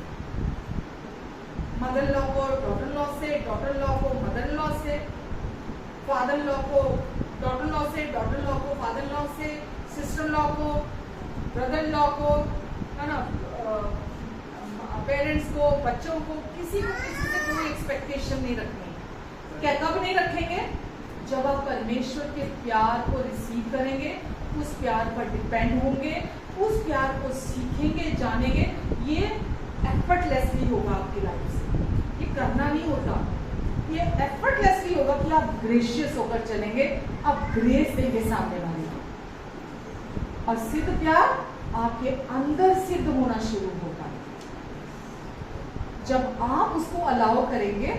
और आप सच बोलूं मैं, आप जिसको बदलना चाहते थे ना, आप हैरान हो जाएंगे कि आपने कुछ नहीं किया, इतना चेंज सामने वाले ने, इतना चेंज सामने वाले में आ गया कि आपको विश्वास नहीं होगा। आप खुद को चेंज करना चाह रहे थे, नहीं कर पा रहे थे, लेकिन आपने परमेश्वर के प्यार को सुनना, सीखना, समझना शुरू किया, रिसीव करना शुरू किया। सबसे पहले आप रिसीव करते हैं, जब आप रिसीव करते तभी आप देते हैं। तो जब आप अपने आप को जहां पर चेंजेस चाहते हैं कि मेरे में ये बात पसंद नहीं, मेरे में ये अच्छा नहीं लगता, मैं अपनी लाइफ में यहाँ चेंज देखना चाहता हूँ, मेरे में ये बुरी आदत है। सपोजिंगली किसी को बहुत ज्यादा खाना खाने की आदत है, खाना खाने के बाद बंदा गिल्ट फील करता है कि नहीं आज मैं कंट्रोल ही नहीं कर पाता, कितनी गंदी आदत है, और वो उस गिल्ट में जीता रहता है ना। तो क्या होगा? क्या वो आदत चेंज होएगी? कभी नहीं चेंज होएगी। तो पहले अपने आप को एज इट इज एक्सेप्ट करना सीखो कि मैं जैसा हूँ, परमेश्वर मुझे ऐसे ही प्यार करते हैं, और जो भी चेंजेस लेकर आने हैं, परमेश्वर का प्यार आपके अंदर चेंजेस ला सकता है। और आप बोलेंगे परमेश्वर को, मैं वीक हूँ, परमेश्वर आप मुझ में स्ट्रॉन्ग है, जो भी मुझ में चेंज लाने हैं आप जानते हैं परमेश्वर, आपका प्यार कुछ भी मेरे जीवन में बदल सकता है। अगर जो भी आदत आपको अपने में पसंद नहीं है, आप परमेश्वर के सामने रखेंगे कि परमेश्वर मुझे मुझ में ही अच्छा नहीं लगता, लेकिन आप मुझे ऐसे ही प्यार करते हैं परमेश्वर। आप उस प्यार को अपने लिए सुनेंगे, सीखेंगे, जानेंगे। एक दिन पता नहीं सुबेरे आप उठेंगे, आपको समझ में आ रही है वो आदत कहाँ गई मेरी, जिसको लेकर मैं इतना स्ट्रगल कर रहा था, वो कहाँ चली गई। आपको अपने साथ भी पेशेंस रखने पड़ेंगे। आपको परमेश्वर मतलब दिखाना चाहते हैं हर कदम पर कि वो आपको कितना प्यार करते हैं। आमेन, हालेलुया। तो सिद्ध प्यार सॉल्यूशन है अविश्वास का, डर का, जो आदम से चला आ रहा है, जो विरासत में हमको मिला है, अविश्वास और डर, और सेल्फ कॉन्शियसनेस, स्व जागरूकता, अपने प्रति जागरूक हो जाना। जो हम हर टाइम रहते हैं, ये तो नहीं हो जाएगा, मेरे बच्चों के साथ ये तो नहीं हो जाएगा, मेरे पति के साथ ये तो नहीं हो जाएगा, मेरे पति के साथ ये तो नहीं हो जाएगा, क्या चीजें मेरी जिंदगी से छिन तो नहीं जाएंगी, क्या सब चला तो नहीं जाएगा, ये सब कुछ से आप छुटकारा पाएंगे। आप पूरी तरह से अंदर संतुष्ट रहेंगे, कॉन्फिडेंट रहेंगे। आप जानते हैं, अब आप जानते हैं सोल्यूशन परमेश्वर का प्यार है। जिस दिन आपको ये समझ में आ गया ना, हर प्रॉब्लम का सोल्यूशन परमेश्वर का सिद्ध प्यार है, तो आप उस प्यार को सुनना, समझना और सीखना शुरू करेंगे। उस प्यार में से रेगुलर बेसिस पर आप रिसीव करना शुरू करेंगे। आप टाइम वेस्ट नहीं करेंगे, आप अपना समय बिल्कुल खराब नहीं करेंगे। जितना टाइम आप वचन में लगाएंगे उतना आपका जीवन रेस्टफुल होगा, इंजॉयबल होगा, बिल्कुल सेटिस्फैक्टरी लाइफ आपकी होगी, कोई कमी नहीं होगी। क्योंकि जितना वो परमेश्वर का प्यार अंदर हमें संभाल सकता है ना, कोई दूसरी चीज नहीं संभाल सकती है। तो क्या सॉल्यूशन है आपके लाइफ में? नेक्स्ट वीक मैं इस प्यार को और इलैबोरेट करूंगी कि परमेश्वर का प्यार, जब हम सिद्ध प्यार कहते हैं तो उसको हम उस चीज को कैसे इलैबोरेट करते हैं कि क्या सिर्फ वो प्यार हमारे लिए है। हमारे लिए से मतलब जैसे कोई कह देता है, कोई डिनोमिनेशन, कि हम इसीलिए कि हमें परमेश्वर से प्यार करना है। कोई डिनोमिनेशन कह देती है या लोग कह देते हैं, चर्चिज में कह देते हैं परमेश्वर मुझे प्यार करते हैं, हमें प्यार करते हैं, बस इतना काफी है, थियोलॉजी की तरह। कोई कह देता है हमें एक दूसरे से प्यार करना है, बस इतना काफी है, एक दूसरे से प्यार करो बस हो गया काम। कोई कह देता है अपने आप से प्यार करो, अपने से प्यार करोगे बस सब कुछ उसमें आ जाएगा। तो ये 4 एस्पेक्ट हैं, हमको इन चारों को समझने की जरूरत है कि केवल एक होने से प्यार हमने परफेक्ट नहीं होता, 2 होने से प्यार हमने परफेक्ट नहीं होता, 3 होने से प्यार हमने सिद्ध नहीं होता, 4 होने से प्यार हमने सिद्ध होता। आमीन, हालेलुया। तो हम इसलिए ये वचन सीख रहे हैं ताकि हमारा फोकस सिर्फ और सिर्फ परमेश्वर का प्यार हो, बस वही हमारी ड्राइविंग फोर्स हो। चाहे वो हम परमेश्वर से प्यार रिसीव करें, चाहे हम परमेश्वर को प्यार करें, चाहे हम एक दूसरे से प्यार करें, चाहे हम अपने आप से प्यार करें, हर एरिया में हमें ड्राइविंग फोर्स चाहिए होती है। एफर्टलेसली आपके जीवन में काम होगा। आमीन, आमीन। तो आप क्या चाहते हैं? संतुष्ट जीवन चाहते हैं, फुल्ली सेटिस्फाइड, पूरा संतुष्ट। हेड नॉलेज नहीं चाहिए हमें परमेश्वर के प्यार की।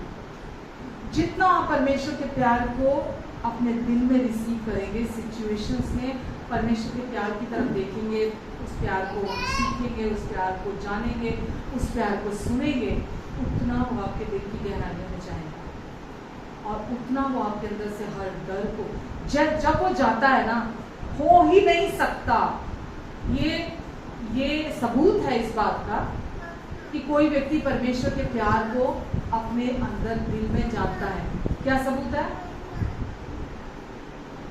हेलो, क्या सबूत है कि एक व्यक्ति परमेश्वर के प्यार को, परफेक्ट प्यार को जान गया है?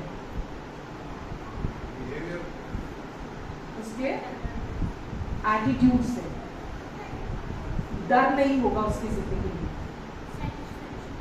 फुल्ली सेटिस्फाइड होएगा, वो डर नहीं होगा और वो सेल्फ कॉन्शियस होकर नहीं जिएगा, डरता हुआ कांपता हुआ नहीं जिएगा, वो कॉन्फिडेंट होके बोल्डनेस के साथ जिएगा। समझ रहे हैं आप? अगर आज भी डर है आपके अंदर तो क्या करना है आपको? अभी भी छुटकारा नहीं मिला, अभी भी अविश्वास है, अभी भी सेल्फ कॉन्शियसनेस है, तो क्या करना है अभी आपको?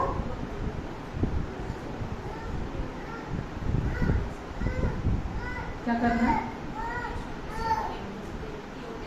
यहां नहीं जानना, यहां जानना आपको कोई फायदा नहीं देगा। इस प्यार को सिचुएशन के समय में प्रैक्टिस, एक्सपीरियंस करना।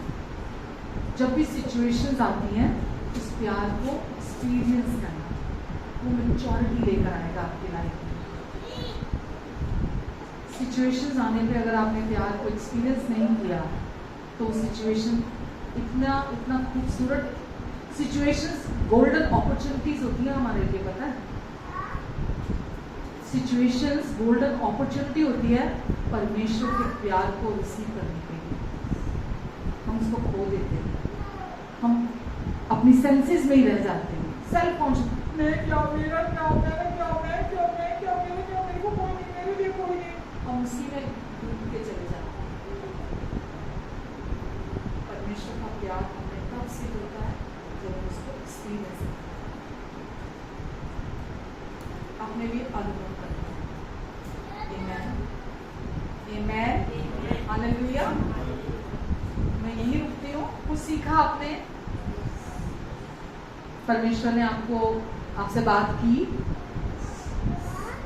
कुछ सीख के जाएंगे तो फ्रूट भी दिखाई देगा आपके जीवन। आपके पास जो है लोग वही चाहेंगे। जैसे यहोशू और कालेब को जब देखा ना तो बोला उनमें एक अलग ही स्पिरिट है। यहोशू और कालेब में एक अलग ही स्पिरिट थी जो 10 में नहीं थी। जब लोग आपको देखे ना तो क्या बोले, इसमें अलग ही स्पिरिट है। पहले वो कहाँ से शुरू होगी? घर से। वो घर से पहले alone time with God, alone time with God, उस प्यार को सुनना सुनना सुनना सुनना। प्यार से कौन भागता है? मेरे को तो ये समझ में नहीं आती। कोई भागता है क्या प्यार से? प्यार के तो इंसान करीब जाता है, प्यार से कोई दूर नहीं भागता। जब पता चल जाता है कि परमेश्वर हमें इतना प्यार करते हैं, जितना हम जानते चले जाते हैं, हर तरह का डर चला जाता है लाइफ से, और रिलेशनशिप कितना स्ट्रांग हो जाता है। आपका रिश्ता किसके साथ स्ट्रांग होता है? जिसको लेके आपके मन में डर नहीं होता, उसके साथ आपका रिश्ता स्ट्रांग होता है। जब आपको ये पता, परमेश्वर के प्यार को आप जानते चले जाएंगे, और परमेश्वर का प्यार जब आपके अंदर से डर को दूर कर देगा, आपका रिलेशनशिप कितना स्ट्रांग परमेश्वर के साथ हो जाएगा। आमेन, हालेलुया। आइए प्रार्थना करते हैं। हमारे अच्छे पापा, जो मेन रूट कॉज था यीशु के क्रूस के द्वारा, आपने उससे हमारे जीवन से हमेशा के लिए उखाड़ के दूर कर दिया।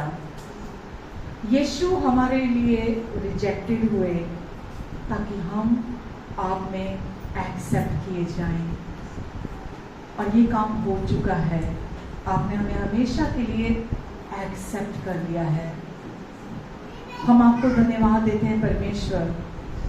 आपने हमें आज डर का आत्मा नहीं दिया, आपने हमें सामर्थ, संयम और अपने प्यार का आत्मा दिया है। आपने हमें अपने पुत्र का आत्मा दिया है ताकि हम दोबारा डरे नहीं, क्योंकि वो आत्मा हमारे अंदर रहता है। पिता, आज का ये वचन प्रभु आपने इनके हृदयों में बोया है। ये वचन इनके भीतर 20 गुना, 60 गुना, 100 गुना फल लेकर आएगा। धन्यवाद परमेश्वर, धन्यवाद प्रभु। चलते फिरते, उठते बैठते, सोते जागते, आप इस वचन के द्वारा इनसे बातें करेंगे। मैं आपको धन्यवाद देती हूँ। आमेन। और पिता, जितने लोग यहाँ हैं और जितने लोग ऑनलाइन हमें सुन रहे हैं, इन सब पर आप अपना अनुग्रहकारी हाथ बनाकर रखेंगे। सबके आने और जाने पर अपनी आशीष को ठहराएंगे। सबके मुख पर अपने मुख के तेज को चमकाएंगे। सबको अपनी बुद्धि और अपना फेवर देंगे परमेश्वर। और पिता, आपका प्यार इनके द्वारा सब तरफ महकेगा, आपकी रोशनी सब तरफ चमकेगी, आपकी महिमा इनके द्वारा प्रकट होगी, आपकी बुद्धि, आपका विजडम इनके द्वारा बोलेगा। परमेश्वर के जहां भी जाएंगे, जो इनके अंदर जीवन आपने डाल दिया है, जो ज्योति बना दिया है आपने, प्रभु, लोग जो इनके पास है उसे पाना चाहेंगे। और हम भी यही चाहते हैं परमेश्वर, जो हमने पाया है, जो हमने चखा है, कि आप कितने अच्छे और भले पिता हैं, लोग भी इसे एक्सपीरियंस करें। धन्यवाद परमेश्वर, इनकी सारी ज़रूरतों को अपनी महिमा के उस धन से जो मसीह यीशु में है आप पूरा करेंगे। यदि इनमें से कोई भी या इनका कोई अपना बीमार है तो हम वचन को भेजकर चंगाई को रिसीव करते हैं कि प्रभु यीशु आप इनके अपराधों के लिए घायल हुए, इनके अधर्म के कामों के लिए कुचले गए, इनकी शांति के लिए आपने अपने ऊपर ताड़ना सही, ताकि आपके कोड़े खाने से ये चंगे हो जाएं। और यीशु आपके कोड़े खाने से ये चंगे हो गए हैं। धन्यवाद इस चंगाई के लिए, धन्यवाद छुटकारे के लिए, धन्यवाद आपके अनुग्रह पर अनुग्रह के लिए। धन्यवाद यीशु, धन्यवाद। अपने लहू के नीचे, अपने पंखों की आड़ के नीचे आप उन्हें हमेशा छिपा कर रखेंगे यीशु के नाम से। आमीन, आमीन।